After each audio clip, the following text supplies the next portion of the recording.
In my previous video about the Dan Markel murder, is Wendi a psychopath? One of the things I noted in there is that I really wanted to re-listen to Tamara Demko's testimony, because there was a bunch of details in there that I was like wondering about, or it just basically mentioned that I'd only listened to it a couple times and that I really wanted to go through and take notes. I find that it's a lot easier to like deeply internalize and absorb materials if I'm taking notes to it and kind of being very mindful when listening to it, and just making sure I soak all of it in. Sometimes when I listen to stuff, I'm like playing video games. I like to play a zombie video game called Project Zomboid, where I'm wandering around building a base or battling it out with zombies. So sometimes my full attention is not plugged into something, but so for Tamara Demko, I always kind of wanted to go back and revisit that footage, and I've done that now and gone through and taken a ton of notes, because I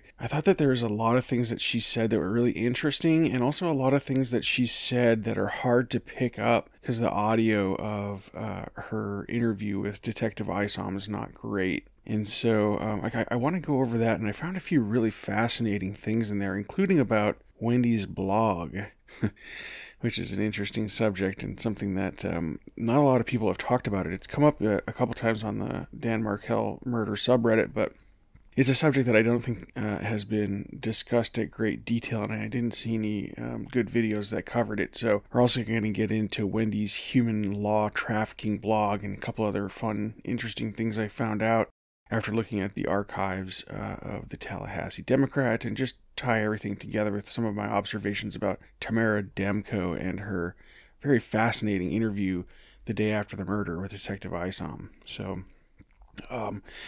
the version of her interview that I listened to is a deep dive true crime upload version of it, which it sort of splices her stuff together with some of Jeffrey Lacasse's testimony in a previous trial. And so I'll put a link in the description if you're interested in watching the version that I watched, and I'll also talk a lot about time code so you can follow along, and if you want to hear some more of the context to the clips I play, anyway, you'll be able to do that. I'm also taking a little bit of a break from, I did a part one of like a Nixium series that I'm doing, and it's a long-term project where I'm talking to a ton of people, and also the first video that I put out in that series didn't do well in terms of views, which is fine. It's interesting because I'm sort of learning how the algorithm works, and so I just basically want to say that there's going to be some things that I'm going to experiment on, some things that might not catch on, but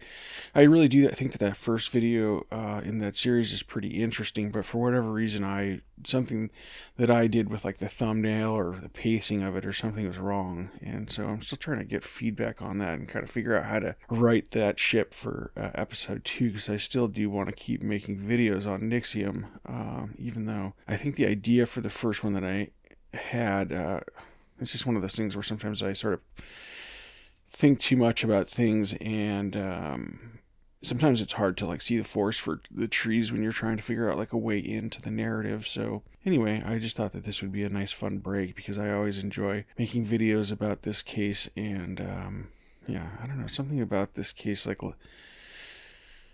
is just it's just something about this case that I find enjoyable and interesting and diverting to get into. So anyway, I started so in the beginning of Tamara's testimony, or the beginning of Tamara's interview with Detective Isom, starts about an hour and 9 minutes into the video. As I mentioned, the first part's related to Jeffrey Lacasse.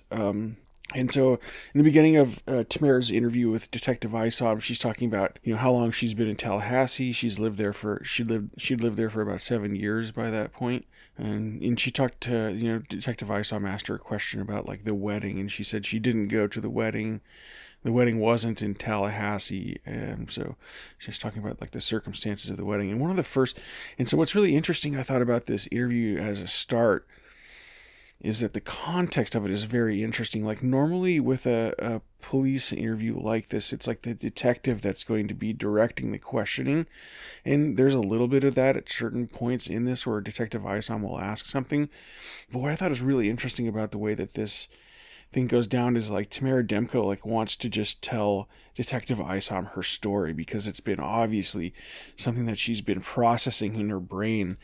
The other thing to note is that her interview is on, you can see like the timestamp in the police footage, and it's her interview is on July 19th, 2014, and it starts at about 4:10 p.m. So that would be like just over 24 hours, like maybe like 27, 28 hours after the murder. So very fresh. And so, but it's also interesting because Tamara Demko, you can tell like she has this whole huge like unit of knowledge that she wants to convey to Detective Isom, and she kind of just has to like get it all out because there's just like so many things that have been bubbling in her head. You can just sort of tell that like she just like the words are like literally spilling out of her, and that's why at times it's sort of hard to catch everything because it's just like stuff is just like it's literally just like pouring out of her, all this information, and like every little snippet of things she says is fascinating. I mean, you can tell that we'll get more into this in the interview. There's some interesting context to this, but you can just tell that like Tamara Demko is way above average at sort of packaging information and sort of conveying a story or being able to address a topic to her audience. And as somebody that's been like a professor for a long time, that makes a lot of sense, right? And that's one of the other things to note. It's like really obvious, but like a couple of the major witnesses in this case are like, post-secondary professors. So they're very good at sort of explaining abstract or complex things. That's sort of like their stock and trade.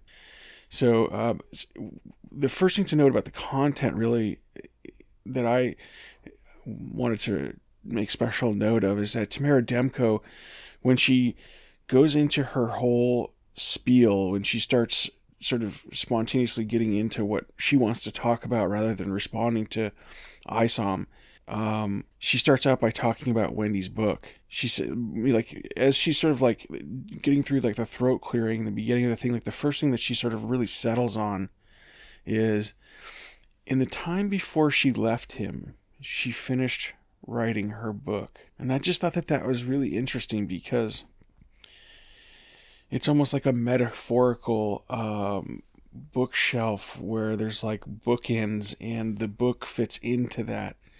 It's like the book is really important to the story. It has an outsized impact into the story, and it's something that obviously carries a significant amount of weight and emphasis, especially by Wendi, right? She got upset that Dan wasn't reading her book, or at least that's the story she wants to tell or wants people to think. And that makes it like her truth, which is more true to who Wendi is, regardless of what the actual truth is, right? Like if we're trying to figure out who Wendi is, it's more interesting to us to know like what her perception of the truth is, regardless of what actually happens. And then trying to find the distance between those two is where things get really interesting, where you start to like understand, how removed from reality Wendi really is. But she remarked at several points to lots of different people that she was upset that Dan didn't read her book. And we do have all of this information that seems to be countervailing. And that's the thing that you'll notice at a number of different junctions is like the way that Tamara starts to frame stuff, it like leaves in that distance, that possibility that Wendy's not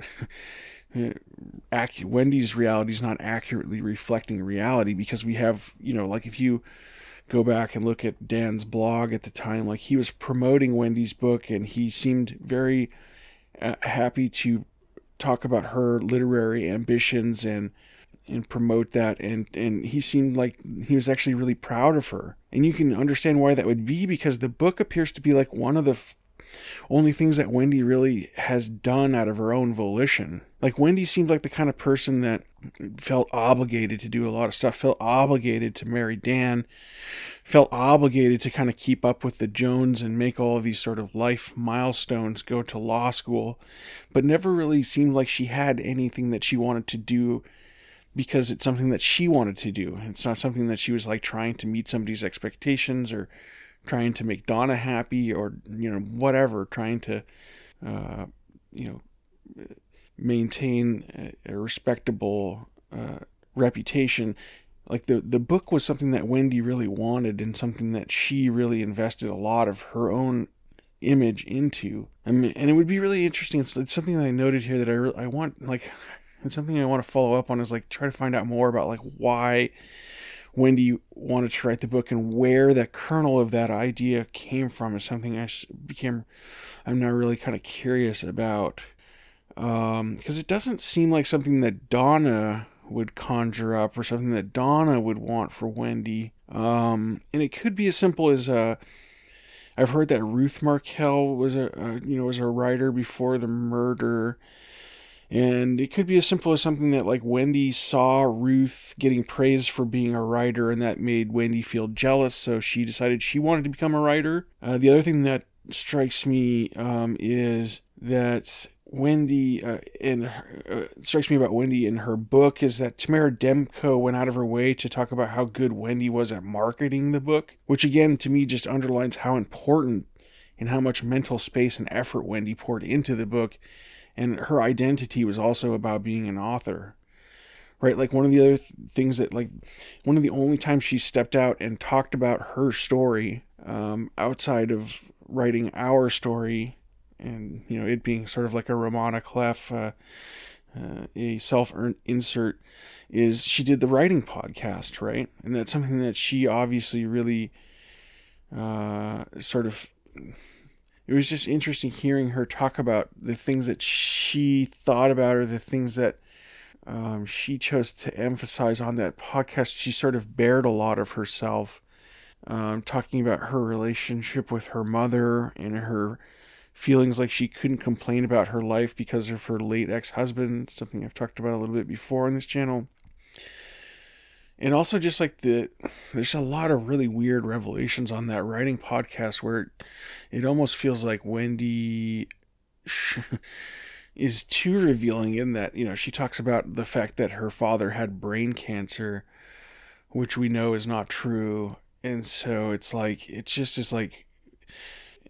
shows like, again, something that Jeffrey Lacasse has remarked on, is that Wendi has like an astonishing ability to lie and not think twice about it, or just be so at ease with. I mean, I just imagine like casually inserting in such a grotesque lie to elicit sympathy about your father having brain cancer, and then, I mean, I would just shrivel up and die if I did that and got found out. Oh God, this case just makes, I think I'm one of the reasons why I'm so interested in this case.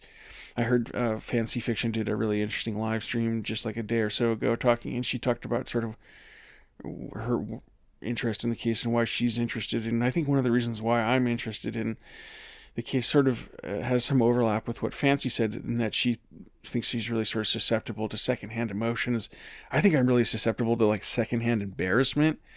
And there's things in this case that just like don't compute for me and like break my brain. Like I would just, if I had to go through like the 3 testimonies that Wendi did and like lied so just about so many different things and just for no reason, and just sort of continued to make myself look worse and worse. I mean, I just wouldn't ever be able to leave the house. And I guess maybe, I don't know. I just want to know so much about like who the different people are in this case and how it's just fascinating, all the different personalities involved with this case. It's really interesting.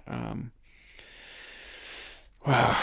Okay, so 1 minute and, 1 hour and 10 minutes in, and then Tamara here talks about how she noticed that when Wendi gave her a copy of her book, Our Story, the about the author section omitted Dan. And this to me is just such a wild fact, because the book came out, at least 6 months before. It came out a while before the divorce, and obviously Wendi was writing it for a while before that. And it just made me feel this itch of curiosity about whether or not the dedication is still the same. So I went and checked on Amazon, and yep, the dedication just simply says she resides in Florida with her 2 boys. And so now I'm thinking like, I'm thinking about doing a video where I review the book. I know a couple people have done that, but it's just something I kind of want to do for myself, just to read the book for the info, but I want to find like a used copy because I just can't support Wendi. It would kill me thinking that even $1 of my money went to her. So thinking about doing that because I am sort of really curious about what's in this piece of shit. But yeah, Tamara recalled the dedication as the author lives here with her 2 sons. That's what she said she thought was in the dedication, and she was pretty much dead on.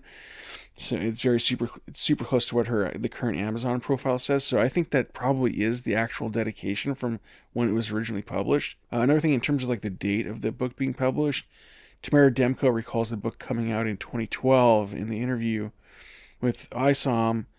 Or at least that's the period she refers to immediately after talking about the book. But on Amazon, it says it was released in May of 2013. So there's a little bit of a discrepancy in terms of the timeline there. But it's interesting nonetheless that Tamara associates the book's release with the divorce because the timing does roughly line up. It's like within the same year or so. And it's also interesting to note that the divorce and book's release also roughly lines up with Danny's 40th birthday. There's just like a lot of different milestones that were happening right around the same time. And Tamara also associates this period with Danny's 40th birthday.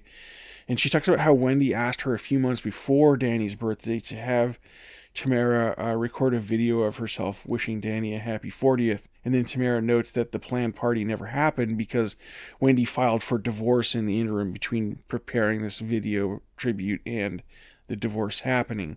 So that's really interesting because it makes me wonder if Wendi asked all of Dan's friends to record well wishes as part of her plan because she was doing so much planning stuff during this time. And it just really... There's so many things like you don't want to believe that somebody could be this fucked up and evil, but it makes me wonder if part of Wendi's plan was to muddy the association of everybody with Dan's 40th birthday and the divorce so as to like ruin a milestone event for Danny and further sear it into everybody's memory and especially Danny's memory. And I mean, there's so many things that line up with this point of view, so many things that buttress it because, like, for example, she was already so calculated by planning the move out to happen while he was out of town. And also, in the cross in one trial, one of the lawyers asks Danny, I think it's like in KD2, like, didn't you like text him right as he was about to go on stage to present at a conference, that you had left so as to sort of make it maximally stressful and anxiety provoking, like, to sort of time the revelation to be like right as he's about to do like an important event.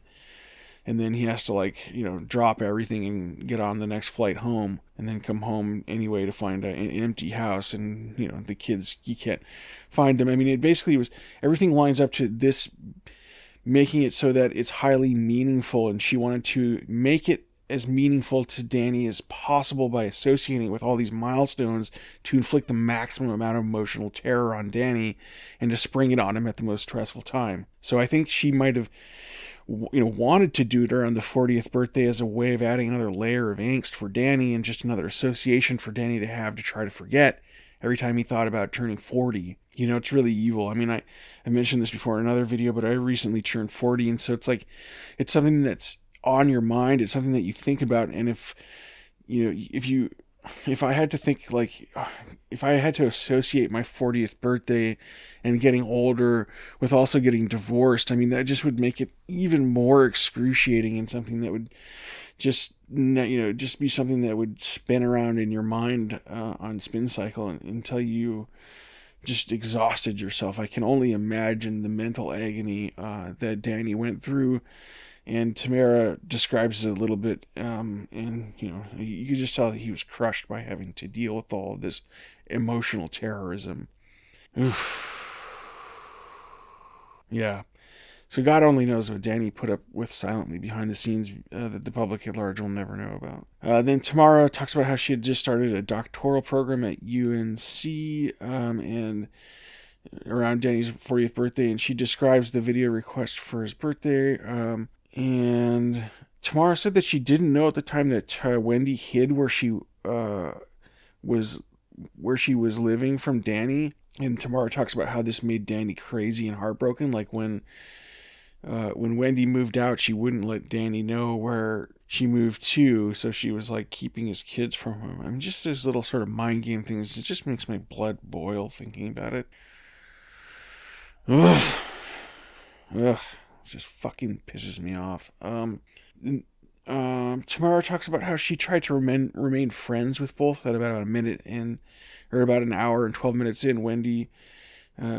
Tamara's talking about how Wendi told her that, she thought because Danny was older than her, he was taking advantage of her. And Tamara talked about this process where she wanted to try to believe what Wendi was saying. It's just interesting that she frames it that way, because you can tell that, like, when you say something like that about somebody where you're like, I wanted to believe what they're telling me. I mean, what you're really saying, the subtext of it is that I don't believe what they're telling me. And Tamara talked about how it was the nastiest divorce she'd ever seen and how Danny went into a depression. What's also really interesting here is Tamara then enters into her story how she had met Wendy's family before. And how both Tamara and Wendi grew up in the same part of Coral Springs but she didn't know her back then. Wendy's a few years younger than Tamara. So at around 1 hour and 15 minutes in, Tamara describes how when Wendi left, it was really a family effort. And it's really fascinating.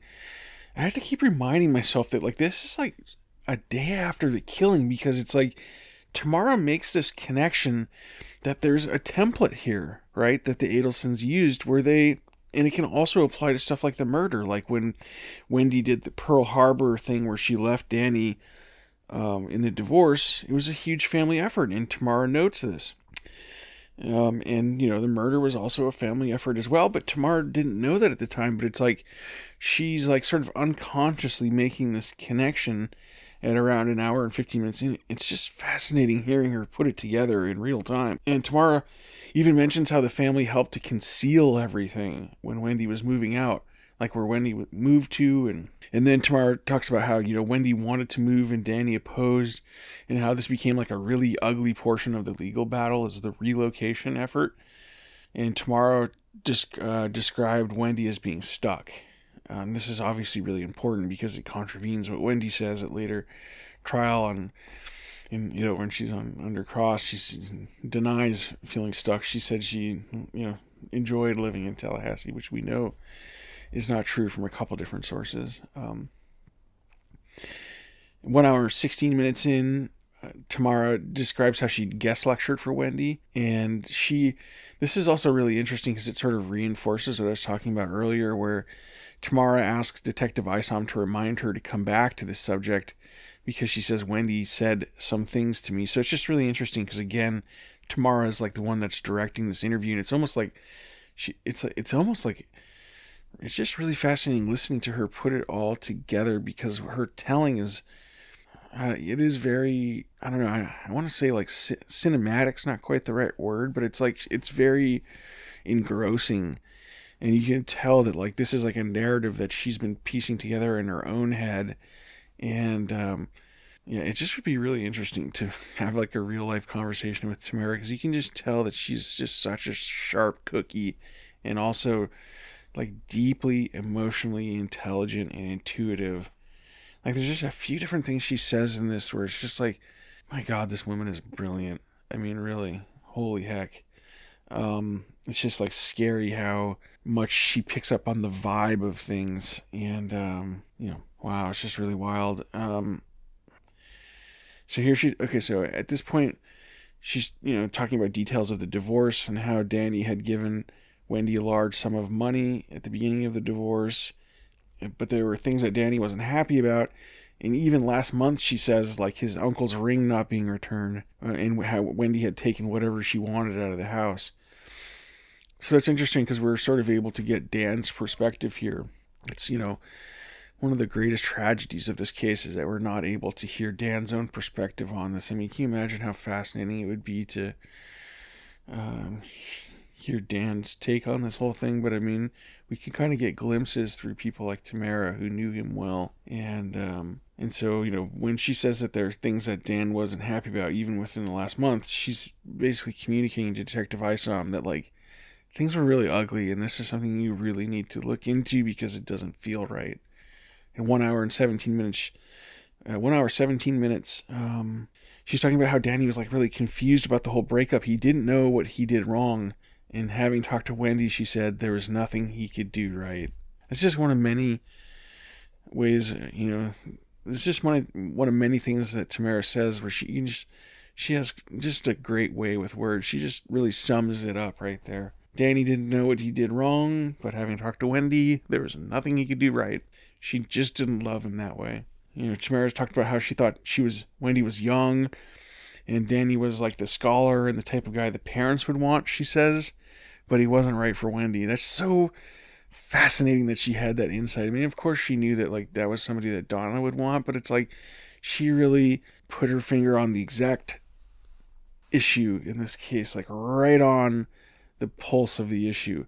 He's the type of guy the parents would want, but he wasn't right for Wendi. And it's just why Tamara's such an interesting and thoughtful witness. It's just so compelling to watch her process this because she has a way higher than average ability to synthesize her internal dialogue into words that are well suited for her audience to understand the importance and relevance of her observations. Like with a lot of witnesses, think about how, like with some witnesses you've seen in other interrogation footages, like the detectives have to like drag stuff out of them. And the detectives are also always really concerned as an investigator with tainting the memory of the witness with your questions or inserting your own assumptions or language into the witness's memories. I mean, these are things like you have to be very careful of, and something that people study to learn how to be better at being an investigators, and just sort of asking like the what happened and what happened next being the only really questions you want to have in your tool belt. I mean, I think that's sort of like the secret of being a great interviewer, is being like a great active listener and not inserting your, own assumptions, or you don't want to be asking people like a long question that, it's like yes or no. You want to just sort of ask them to piece it together in their own words. And Tamara automatically does that for you. You don't have to try to reach in there and grab out what you want. She just uncorks herself and goes, telling this very complicated web of events in one coherent narrative. I mean, it's like, it just doesn't happen like that often. I mean, when you compare and contrast it to other cases, like, one just off the top of my head, like the West Memphis 3, the whole reason that whole case went left is because of bad interview techniques. And you have these low functioning people who, aren't like Tamara Demko. They can't just give you this one beautifully wrapped package with all of their knowledge, and so when you have like those two sort of things coming at loggerheads, like a not great witness and a not great interviewer, that's when you get not great results. But with Tamara, it's like, just let her roll. It's almost as if she's like storyboarding a film here, and Isom is like a producer offering her a few notes. That's the impression. And it's supported by the way that Tamara asks to be allowed to complete her monologue before returning to something. She's like, let's put a pin in that and return to that, but I kind of want to get out what I need to get out. And Tamara, just talks in, like, Tamara asks, like, that we want to return to this conversation about Wendi, about Tamara filling in for Wendi as a guest lecturer. But I guest lecture for her in her class every semester. I just did a few weeks ago, which I'll come back to. Please remind me to come back to that, because she said some things to me. Okay. Those aren't part of the overarching narrative that Tamara is telling Isom right now, so it needs to be something that will be followed up on later, right? Tamara had obviously been poring over this story in her mind for every waking moment, and probably also in her dreams if she slept, since Danny had been murdered just over a day before, right? I mean, I get the sense that Tamara processes things not only on an analytical plane, but she's also sort of deeply attuned to the emotional truth of a situation. And there are also several fascinating instances we're going to unpack where, you can see these sort of insights coming out in this interview with Isom. And I don't know, I just feel lucky to be able to watch and analyze this, because it's just There's so many interesting subtleties in this thing. I mean, every moment of it is interesting. 1 hour and 18 minutes in, Isom says something like, something about how this is what you meant when you said she had cold feet. And I don't know, I don't think they'd been talking about cold feet in this footage that I'd seen, so maybe this was part of a conversation that happened before the filming began. And they do seem to have begun in the middle of a thought, so I'm sure that there's maybe some contexts that were missing where they're walking up, maybe when they're talking a little bit as they're walking to the interview room or something. But then here Tamara describes how Wendi had cold feet at the wedding, and how Tamara and Wendi took a walk together at the wedding to talk about it. And Wendi said to her, "I don't know if I can marry him." And Tamara said to Wendi, "If you don't know, you shouldn't." And this just validates to me that Tamara is an emotionally intelligent person. And my goodness, how different things would have been if she had just taken Tamara's sage advice, if Wendi had just taken her advice. That's what you referred to earlier about her having cold feet? Yes. She had cold feet. We went for a walk within a month before her wedding, and we went to McClay and walked around. And she's just like, "I don't know if I can marry him." And I was like, "Well, if you don't know, then you shouldn't." But of course, when Wendi felt trapped by her parents' expectations, right? Wendi wasn't just trapped in Tallahassee. She's been trapped in her enmeshment with her family for her whole life. And that's why I sort of am not totally closed off to theories about like how Wendi wanted to implicate her family in this thing, because I do think part of her is sort of elated that her mother is in jail right now. So in a weird way, this kind of worked out like perfectly for Wendi. That's one of the reasons why I hope she faces justice, because I don't know that it could have worked out any better for her, really. Get all her annoying family members in prison along with, everybody else that is dangerous to her because they, have knowledge of the murder. So it's like it literally could not have worked out better for her in some ways. I mean, I don't know. I'm sure that she has her own problems still, but and God knows that there's a lot of crazy stuff that happened with this trial. But it's like, yeah, and it's just like the bottom line here is there's a really toxic interrelationship there, and that's the foundation of the relationship for Charlie and Donna, is talking shit about Wendi, right? And I'm sure it's largely the same for Wendi and Donna talking shit about Charlie, but we don't have as much of an open book on Wendy's relationships directly with Mom because she's not on the wire, right? So Tamara then talks about how the kids occupied them for a while. They married in 2006. They had their first kid in July of 2009. I was curious when she said July of 2009, how close to the murder the birthday was of the oldest kid. And it looks like it was on the 29th. I found this on a posting for the Justice for Dan Markel Facebook page. Normally, I would be pretty circumspect about talking about the birthday of a kid involved in a case like this, but it just happens to be relevant because it was the oldest kid's 5th birthday coming up a week and a half from when Dan was murdered. And, 5 years old, again, a significant milestone. Dan just turned 40. That's when the divorce happened. And so again, using that same template, murder happens, birthday of 5-year-old. Now everybody's going to associate the murder of Dan with the birthday of the oldest kid, right? Somewhere in the background of what should be a moment to celebrate and indulge this birthday, it's going to be leavened with the sadness of remembering that this is also around the anniversary of his father's death. It just really makes me feel sick in the pit of my stomach thinking about this.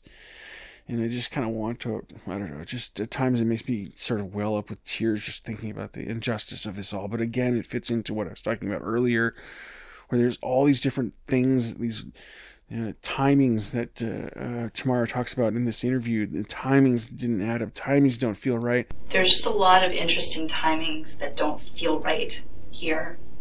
Well, there's all these different timings that Wendi seems to be using to, again, inflict maximum emotional pain. And so now, even every time Ruth, or Phil or Shelley or whomever thinks about the birthday of this oldest kid, in the back of their mind somewhere, they're going to be like, it's right around the time when Dan died. It's about 10 days away, week and a half away. God, it just makes me so sad. Hour and 19 minutes in, Tamara starts talking about how Danny had started to date again and how he would go to his friend Maya and Alex Cooper's house. It made me curious about them. I kind of want to find out more about the Coopers. I don't really know much about them. I don't think they've really talked. And now in here, around an hour and 20 minutes in, Tamara starts talking about how Dan had started dating Amy, and how Wendi had asked Tamara about guest lecturing in sort of right leading up to the murder, and how Wendi had gotten kind of flaky around that time. Wendi was just kind of absent. I don't know if she figured I became Team Danny in her mind, but she still would call me up just randomly and say, hey, can you guest lecture for me now? And sure. She had gotten kind of flaky. Over time, she says, Danny was able to tell people about Wendi. People around her started noticing that Wendi was inconsistent in her stories, Tamara says. I think she felt that. So Tamara, is referring to Wendi, saying, I think she felt that people were starting to see through her bullshit, right? It's really interesting how much info is wrapped up in that one little sentence. I think she felt that. And over time, I think Danny was able to tell people in a way that they started seeing that she was acting inconsistent. And so I think she felt that. That Wendi felt that people were catching on to her. It's like an acknowledgement by Tamara that Wendi is full of shit, and that Wendi is also Machiavellian and can sense when her disguise is no longer working, right? Wendy's such a slippery personality, and it's so hard to know where she's coming from sometimes because she's so off the wall, but Wendi also appears to be self-aware enough to understand when her shit is working and when it's not. I think the problems start for Wendi when she can't get her shit to work. She's always been able to get her shit to work. She's always been able to charm her way out of everything in life. So her detector, if you will, that she has refined over the years is all about measuring whether people are biting on her charm, right? Like sometimes people don't pick up on the first or hint or the second or the third when you're flirting. And we've seen Wendi in this mode where she's trying to connect with the jury on the traffic, or how parents all use WhatsApp for school stuff, or whatever the other small thing. And I think there's a mentor lawyer story, I think, where he tells like a really fascinating account of he was at the jury trial, and he saw he was observing Wendi and how she was trying to charm the jury by smiling at them solicitously in a break in the action during the trial, and how she was sort of trying to connect via eye contact with the jurors. I always think of this story because it's, to me, sort of sums up who Wendi is. She was seeking to try to use whatever tools she has, and one of the main tools she has is being flirty, but what I think really is a problem for her is if somebody makes it obvious to Wendi that they aren't interested in her baby blues, she's sort of shit out of luck. There's not really a plan B. She never really had to develop any other range of human interaction. It's kind of all that she's got. And so here Tamara talks about how Wendi and Danny were changing attorneys, attorney shopping, creating conflict issues for attorneys. Tamara was also looking at an attorney to deal with her ex, so she talked to Danny about who was good as an attorney. And, she found out about how Wendi and Dan had consulted like so many different attorneys that there was nobody left to represent them in town as a family qualified attorney. Here we get to a really fascinating part it's one of the reasons why I think it repays kind of going over the same interview a few times, especially if you know it's a really important one.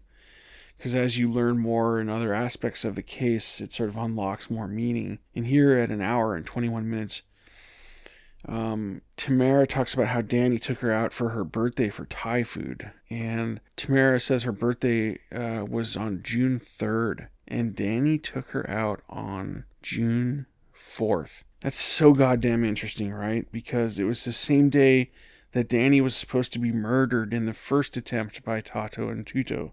That was the first time they came up to Tallahassee. And he took me out for my birthday last month. My birthday is June 3rd. He took me out June 4th.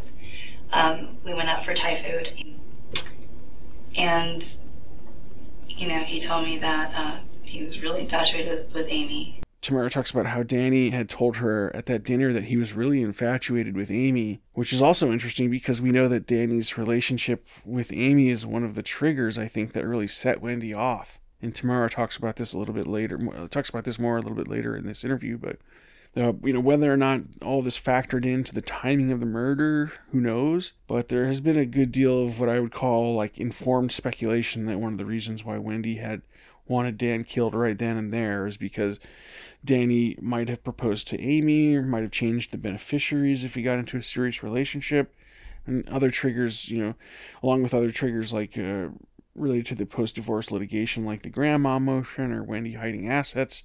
There's a ton of different things that are all weighing on this situation that caused the Adelsons to panic so much that they invoked the nuclear option, in the words of the great Carl Steinbeck. Tamara remarked that Danny was the only dad that she knew who would go to his kid's preschool to have a snack.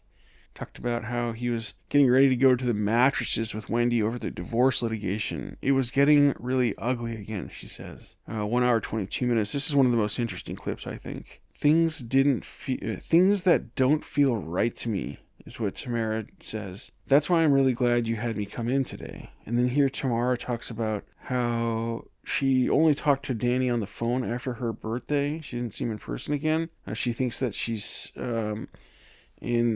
here she's sort of putting the timeline together, and she talks about how she did lecture for Wendi after her birthday, so within the last month and a half, which is interesting because the context of all of this is that she talked to Wendi in this time frame after her birthday, and Wendi told her that she was dating somebody. So that's the context too when Tamara later asks about how it was weird that Wendi didn't remark about the new guy after the murder, and Tamara had to ask about it, and Wendi was weird about it when asked, like, yeah, like this is really weird. Because, Tamara talks about how she'd been dating this guy since September, but didn't tell Tamara about it until June. So in other words, like, really close to the vest. Tamara also said that she knew, he was her guy was a social worker and prof at FSU, and Wendi asked Tamara to double date with her. And so here we get into a little bit how Danny was consulting, how he didn't think it was dangerous. And around here, like, Tamara talks about how, like, she found out about the murder, and she digresses here and talks a little bit how she is recounting all of this backwards. It's really interesting because she's talking about her thought process here. And it's just really interesting hearing Tamara sort of recognize, like, why she's sort of telling the story in the way that she is in this sort of sequencing. She's talking about how she's recounting all of this backwards, like up to the date of the murder, so she can sort of understand her thought process on it too. And she says, because it's more instinctive right now, and that's bothering me. When I found out, and I guess this is going backwards so I can understand my thought process on it too, because it's more instinctive right now, and that's bothering me. This is an absolutely riveting quote.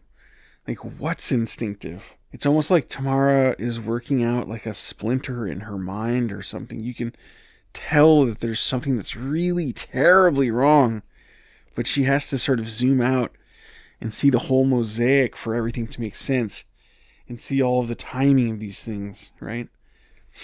I mean, here I am close to 10 years later with the benefit of time and distance and personal distance as well. I don't personally know any of these people, but in a weird way, I sort of feel like I do, because I was watching so much of this footage, pouring hours into this stuff. But again, these are all these advantages that we all have as built-in in perspective and technology and the thinking of thousands of other people who've worked on this case, right? Dozens of other creators whose works I've watched and digested, and I've watched, even the great Georgia Kappelman at trial and other folks at the prosecutor's office. So all of them have sort of worked on digesting and framing all of this stuff beforehand. So again, it just makes it so impressive watching Tamara and Jeffrey Lacasse, for that matter, just sort of being able to sort of immediately put it all together just based on them sort of having this instinctual understanding that something's not right. Like, and I, even with all of these advantages I have, right, we all have, I'm still struggling to take notes and I've been making like weird little visual aids, like using this new program called The Brain, making these little weird visual aids, little visual maps with all these little moving parts, because it's like an immense amount of information in this case. And Tamara had enough perspective on her mind and how she thought, and enough of an innate understanding of people and reality to know that something wasn't adding up.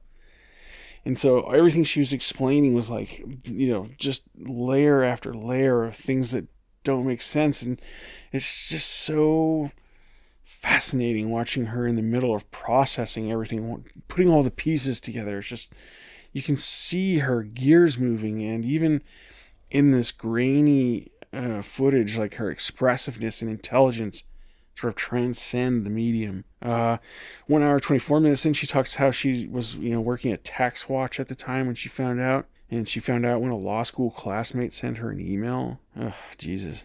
The email just said something like, I just saw, oh my God, are you okay? Can you imagine getting an email like that and like panicking, trying to figure out what was wrong? And she says, and that's how I found out, and I was not doing well with it. I can imagine. And she talked about how this part of the audio, it's like kind of hard to hear her. I had to listen to like a few times for her to like make it out. And she said, I got upset for the first hour. It's hard to make out here. And she talks about how she called a guy named John Beeman and said, what the hell happened? I've looked to try to find out who John Beeman is. I can't find out who that is, but I'd love to know if anybody knows in the comments. And then she says, he couldn't tell me much. And 1 hour, 24 minutes, 40 seconds. There's the suggestion that maybe it was a known entity, and before we even got to him saying that, I was thinking about the relationship with Wendi, and it just didn't feel good. Did not feel good. And got off of the phone with him, and I found Amy's number, and I talked to Amy for a long time. So this part's really interesting. She's talking about talking to Amy Adler. And like I said, I've listened to this a couple times before, and I think I sort of picked this up. Like I sort of understood it, but it was only after like really watching this and scrutinizing this part that the implication of it really hit me like a ton of bricks. And so she talks about how, and Tamara then talks about how she also talked to her Danny's other friends, Maya and Alex, and Amy said to her, she said something like, Amy said something to Tamara about how if somebody intentionally killed Danny, if I go down there, what if they try to hurt me? So then Amy was worried about her own safety, because she was feeling like if something was off too. And Tamara said, and so she said, talked about how she had a concealed carry, and how she could take it with her and sort of protect Amy as she escorted her around town. God, it would just be so interesting to know what exactly all Tamara and Amy talked about in that phone call. Jesus. And so here at 1 hour and 26 minutes timestamp, Tamara talks about, at that point I couldn't help myself. I'm like, I have to know. And I think I have to know, but it's really hard to make out here again. Sometimes the words seem like they're just like spilling out of Tamara, as I said, and like the shitty audio makes them sometimes blend together. And when she's, when she's talking especially fast, like her voice is also unique in that it has like a quavering, cracking quality at times that makes the register of her voice change quite a bit. It's a very distinctive quality of Tamara's voice, but sometimes her throat will catch while she says a word, and it makes it hard to catch the meaning. And I think there's a couple of times in this interview where Detective Isom asks her to repeat stuff. And then so she talks about how she drove to Wendy's. I drove straight to Wendy's, and when I got there, it didn't make me feel better. And I hate saying it, I do, because I feel disloyal somehow. But I got there, she had her friend Janine, and here listening to Tamara talk about Janine, you can tell she's like, who the fuck is Janine? And Janine's husband was there. This made me realize that I also need to like rewatch all of Wendy's interview again, because there's parts of it later on where Wendy's sitting around talking like a victim's advocate that I haven't really scrutinized the way I should, because it's one of like the sort of like cloaking shields that Wendy has is she's so cringe, like it's hard for me to watch her shit. So like I need to watch that whole interview again. That's like another idea for a video, is to sort of do a super deep dive into her police interview, because there's some real weird stuff in there, especially with Janine, and just sort of seeing how that whole situation plays out, where Wendy gets Janine to suggest Jeffrey Lacoste as a subject for one. So okay, so here 1 hour 26:45, Tamara talks about how Wendy opened the door and she looked really calm. Here I think Tamara knows the Adelsons are involved, because it's such a mind-bending thing to even consider, though. She has to kind of go through all of her thinking in some sort of order that makes sense, along with Detective Isom, because Tamara must be hoping that her senses are betraying her, right? It's probably just so messed up for her to even consider, because now not only Danny's gone, but his whole family is bound up in this act of annihilation. This is basically like the female version of a family annihilator, I think. But Wendy, as a narcissist, would just want to destroy the part of her children that's connected to the Markels. It's like a mixture of literal and figurative annihilation. The thing that's so interesting, though, is that there's like that police photo of Wendy in juxtaposition on the video as Tamara's talking here in this section of the video. And just looking at that unvarnished face of Wendy is so revealing. And, just that police snapshot that you always see of Wendy in the owl t-shirt. I'm sure that she didn't count on this interview footage being out there, and especially of her in that getup without her makeup on. It's just that just thinking about like that must have been taking everything in Wendy to get her through that sequence of days. I mean, can you imagine all the activity that was going on, all the subterfuge in June and July of 2014? Because Wendy was also went through like at least like the one dry run in June, on June 4th, the day after Tamara Demko's birthday, and the night that Danny took Tamara to dinner. It made me wonder if like that was one of the reasons why the June 4th attempt didn't go off, because he was with Tamara that day. I mean, who knows? Anyway, and then Tamara talks about how Wendy hugged her, and Tamara didn't say a word.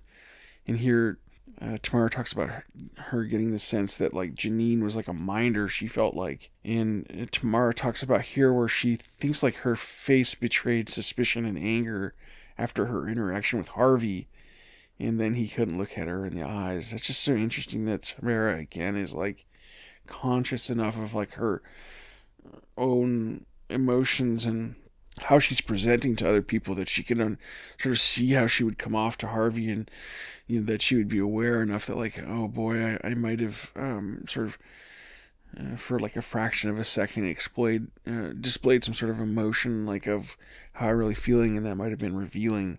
It's just interesting the way that she sort of senses that she's attuned enough emotionally to understand that like,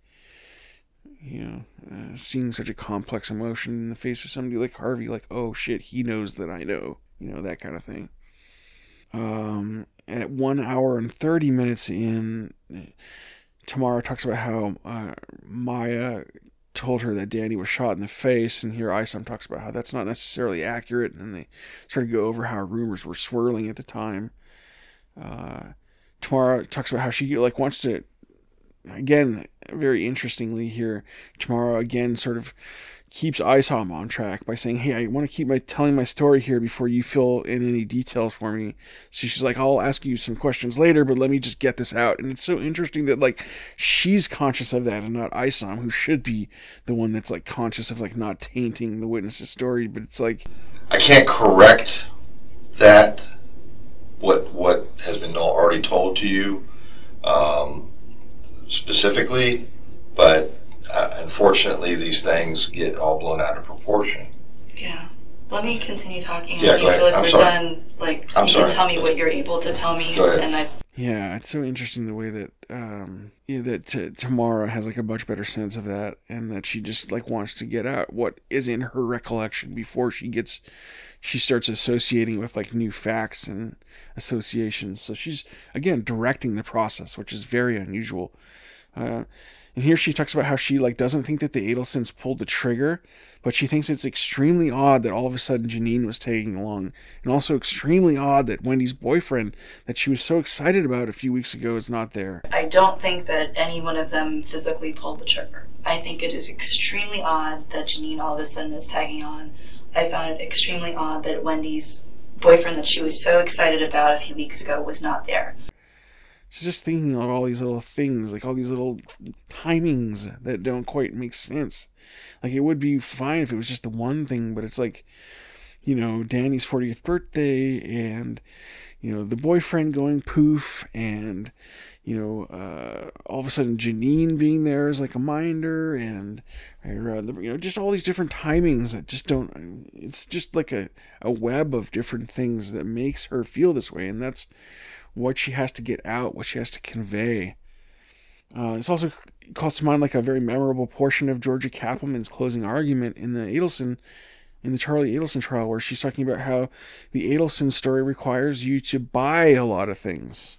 Often, as in this case, the individual explanation, so when you zoom in on one piece of evidence with its attached explanation, can be like, maybe.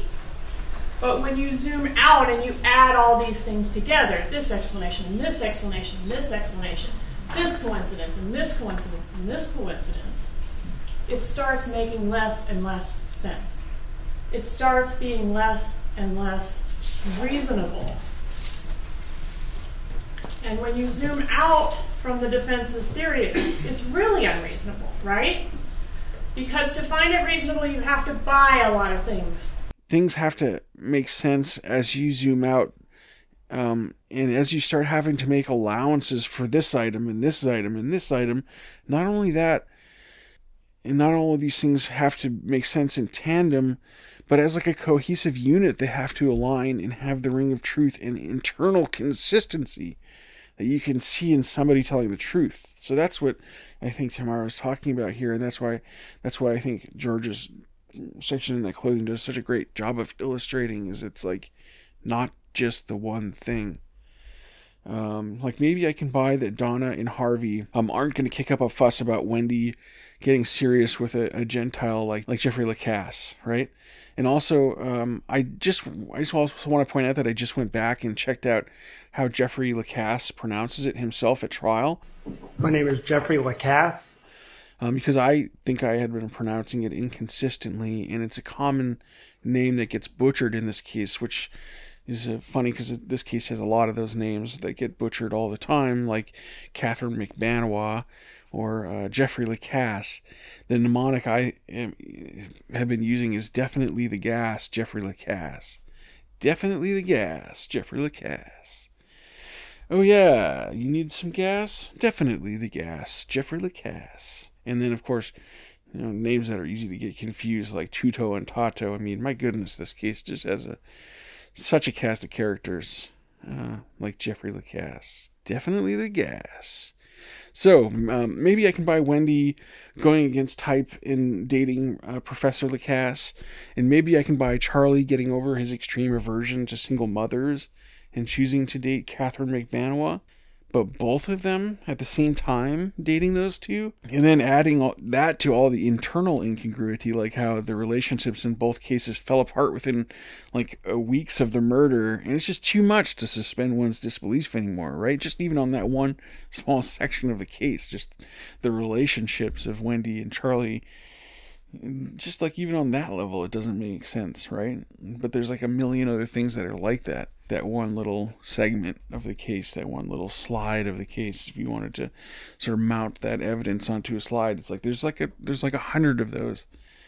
And so, I mean, have you heard about how Charlie feels about single mothers? It's really some of the most disturbing tape that I've ever heard. So Tamara senses this giant incongruence and it requires explanation. And the fact that in addition to the fact that Wendi isn't calling her And Tamara's hearing about this stuff all third hand about the murder through like a law school classmate is wild. It's got to be wild to her.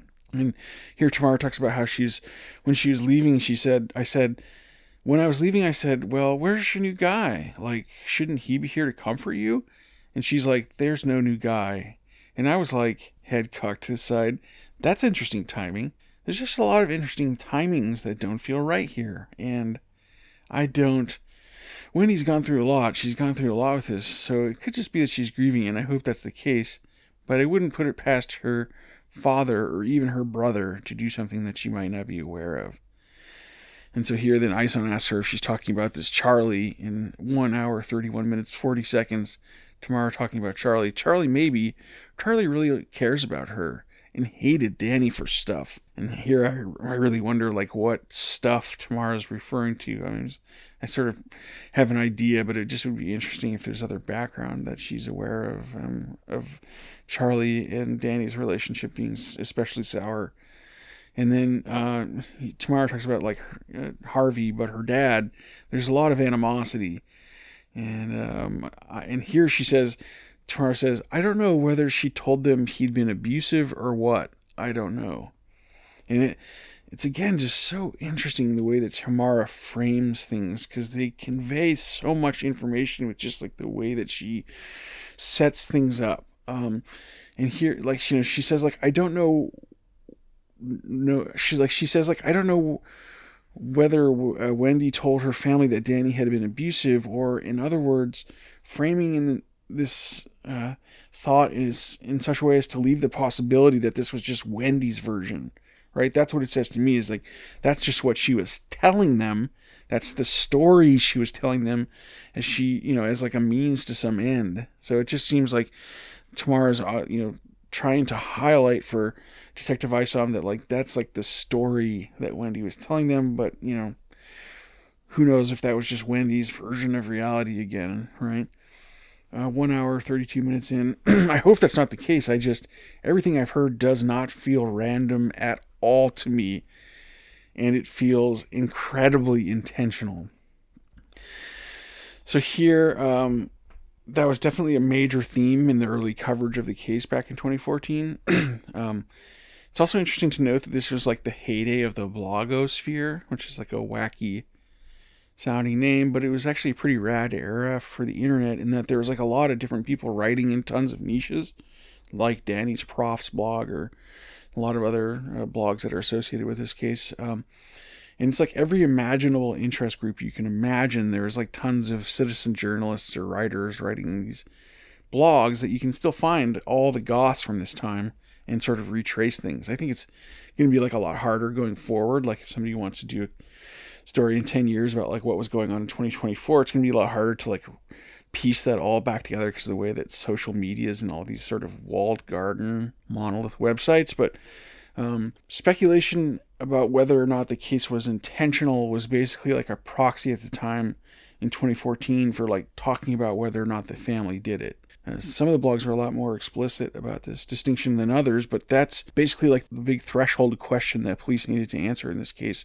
Was this a targeted assassination, or was this just like a random robbery gone wrong, right? And it's really interesting going back and looking at the story as it developed on sites like the Tax Prof blog has like, it's probably like the best website because it has like they're very meticulous at like rounding up all the other coverage. And as I've been going down this rabbit hole on this Tamara Demko video, I also discovered like a really bizarre corner of the blog coverage in this case that I just felt like I had to document because it's so weird, and it involves a blog that Wendi posted in this era.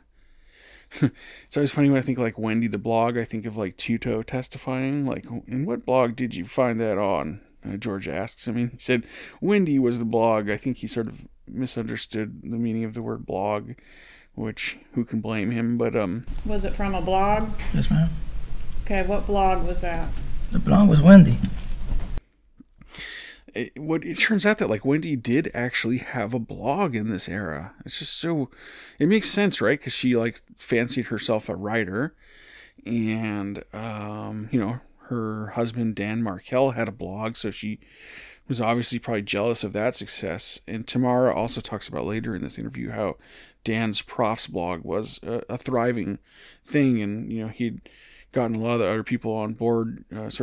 Dan was famous for like bringing people together and being a connector of people. So I'm sure that Wendi had to feel sort of immense jealousy. Well, it turns out that Wendi did have a blog at this point of time, or was part of a blog. And it's just really bizarre how I sort of uncovered it. On one of these blogs, I ran into a link to a post on a blog called The Context of Things. And this post has like a really interesting local news YouTube clip from this blog, The Context of Things, at the top of the post, which I hadn't seen before, and which shows footage from the services from Dan, including Tamara Demko speaking. So that was really interesting. I want to show you a clip of that because I hadn't seen this before. And the blog is also interesting in that it describes the progression of the story in the first few days. The Context of Things blog on this case was posted on July 22nd. So that would have been on the Tuesday following the murder, which happened on a Friday, as you will recall, on the 18th.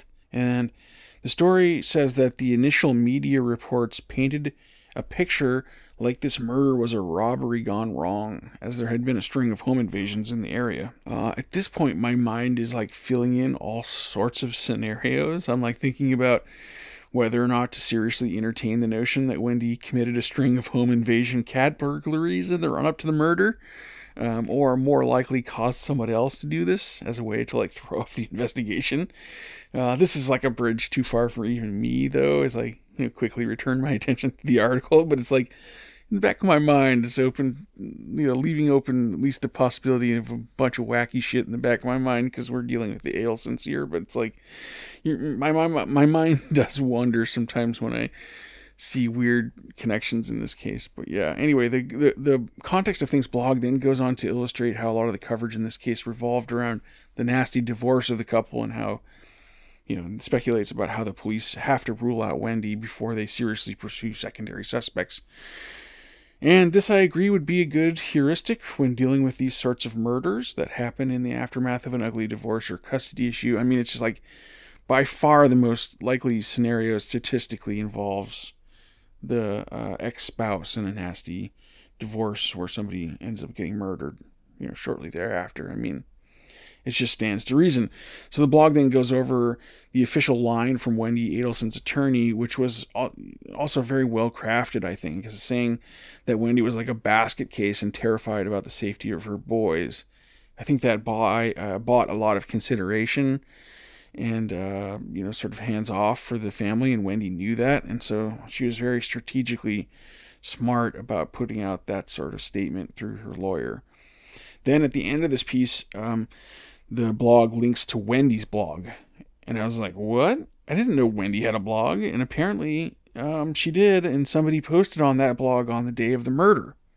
This was like really weird to me. So I went and looked at this human law trafficking blog that Wendi supposedly posted. And here we see a specific post from on July 18th, 2014.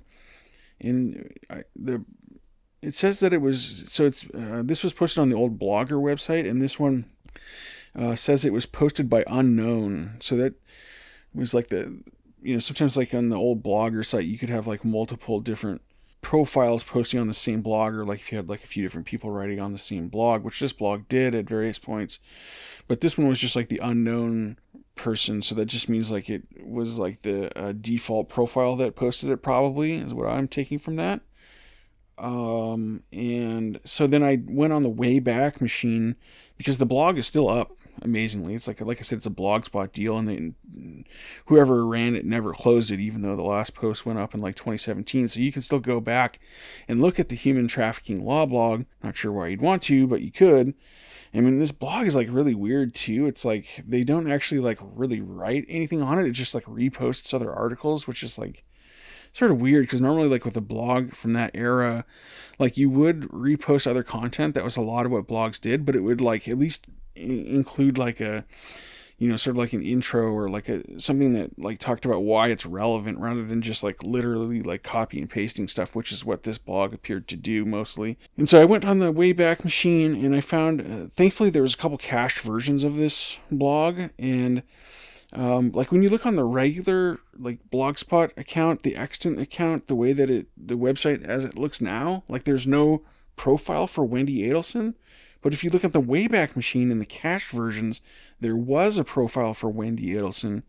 So that makes, so like in 2015 there was like one of the like bloggers associated, like one of the blogger names associated with the blog was Wendi Adelson. So we can see that she had an account that was associated with this.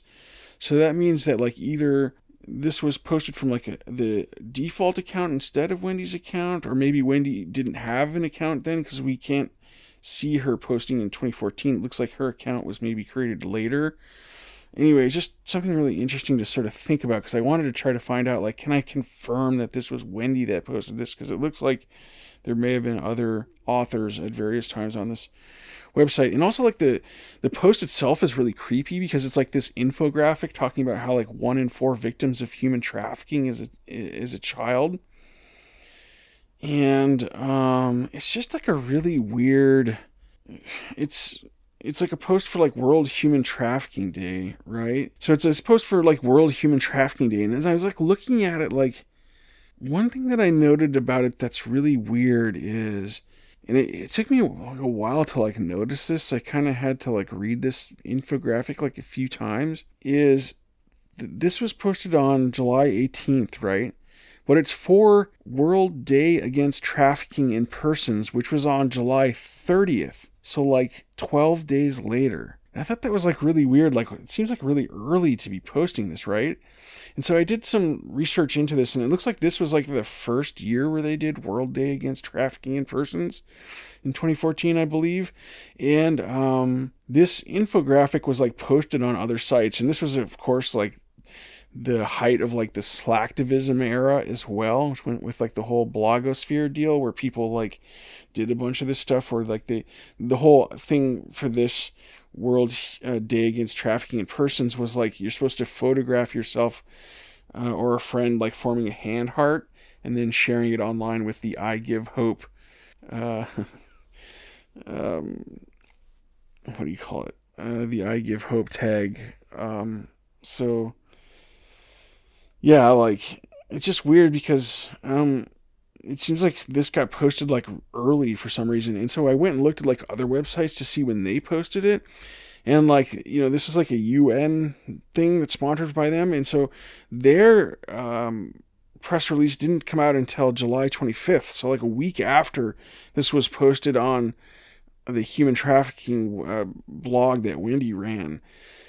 So it just seems like really out of place and odd that this got posted like way early, you know, like before it made sense for it to post, because it's like, I don't know, it's just, and if you look around like and see where else it got posted, like on the archives of the White House, like the post for it is on August 1st, talking about like the day before social media campaign with the hashtag I Give Hope or whatever. So it's like, it just doesn't, this post is just really discordant in a lot of ways. It doesn't make sense. It's like early.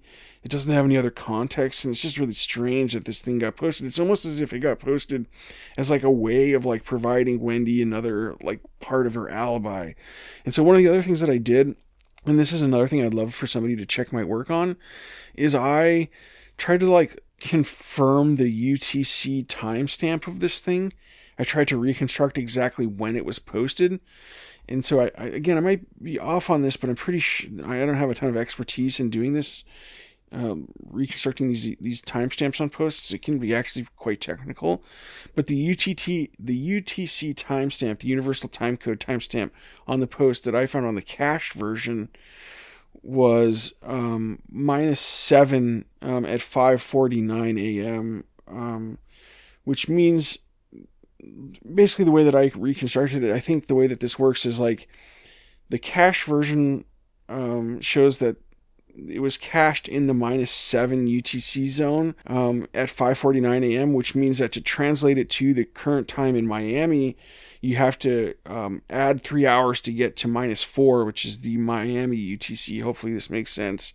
I had to kind of like do some looking into like how all this stuff works. But if my reconstruction is accurate, this means that this post was posted at 8:49 a.m., which I think is like local Miami time, which I think is fascinating because that's like right in the window of the Geek Squad being there. And we know that Wendi was like doing all sorts of stuff, like, writing that morning and, doing all sorts of things to like generate timestamps that could be reconstructed. So this just seems like it fits into that pattern again.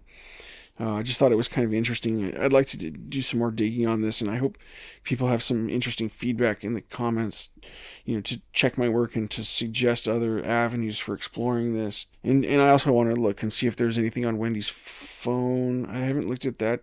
I haven't seen that discovery yet, but anyway, I just wanted to put this out there because I haven't seen it mentioned a whole lot else.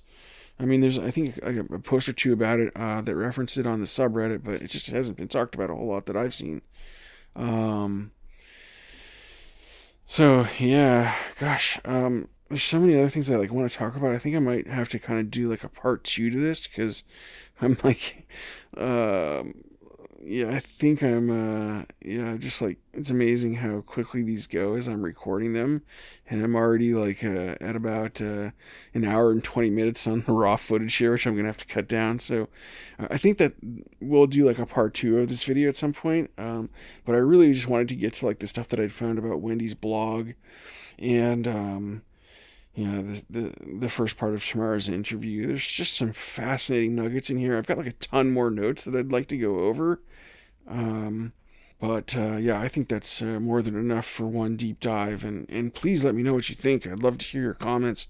It's got some, the comments that I get on these videos are just really brilliant. There's so many smart people that are interested in this case, and I'm sort of really getting to know the community a little bit. And so, I just am really enjoying that. Sort of feel like I found my tribe a little bit, which is great. And I just really appreciate your time and subscriptions. I really appreciate everybody subscribing. I've got like 1,200 subscribers now, which is awesome. I really appreciate it. And if you want to check out that Nixium video I did, that'd be great. If anyone has any feedback for me, like good, bad, or indifferent, I'd love to hear it. I just want to hear something on that one. And I just really appreciate your time and really appreciate your subscription or sharing this video if you find it valuable. I really appreciate that. And one other thing that I want to mention that like I just discovered as like another great channel. There's so many great channels that do content on this one. But another one that I just discovered is the Perceptions of Injustice. She does amazing videos. Like she's just like really brilliant. And so I would really suggest checking her out if you're not familiar with her as well. She does some videos like in the same vein as stuff that I've done, and so it's just interesting comparing and contrasting what she her observations. Anyway, thanks for listening, and appreciate your time. We'll see you on the next one.